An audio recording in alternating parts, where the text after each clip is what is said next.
बोली बोली छठी मैया की जय हो। क्या बात है।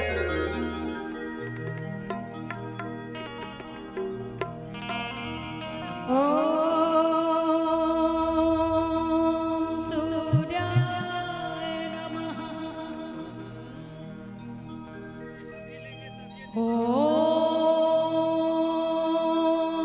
गंगाय नमः। ये बिहार का एक ऐसा पर्व है जिसमें लोग ढलते सूरज की और उगते सूरज की पूजा करते हैं। और इस त्योहार से पवित्र कोई त्योहार नहीं है। जब इसका माहौल आता है तो ऑटोमेटिक पूरा विश्व जो है वो भक्तिमय हो जाता है, भक्तिमय माहौल। हर जगह शारदा सिन्हा जो कि पद्म श्री से नवाजी गई हैं, उनके गीत बजने लगे तो जान लो कि छठ आ गया। ओहो, चाहे शादी के शादियों में होला उनका गाना बजे लगे तो बुझी ना ना, लेकिन छठ ज्यादा। हाँ जी भैया हम कहाँ कहते केडवा के बात पर गेलन सूरज मल झाके झुके। छठ का माहौल है तो छठ से ही। हाँ जी केडवा के बात पर गेलन सूरज मल झाके झुके। एक करेलू छठ बरतिया से झाके झुके। एक करेलू छठ बरतिया से झाके झुके। केडवा के बात पर गेलन सूरज मल झाके झुके। केडवा के बात पर गेलन सूरज मल झाके झुके। एक करेलू छठ बरतिया से झाके झुके। एक करेलू छठ बरतिया से झाके झुके।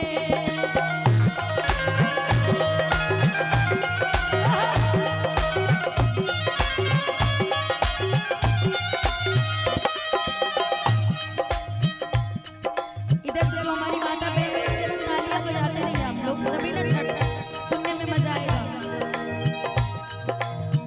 हम तो से पूछी बारातिया से किकड़ा लागे। हम तो से पूछी बारातिया से किकड़ा लागे। एक करेलू छठ बरतिया से किकड़ा लागे। एक करेलू छठ बरतिया से किकड़ा लागे।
बोली छठी मैया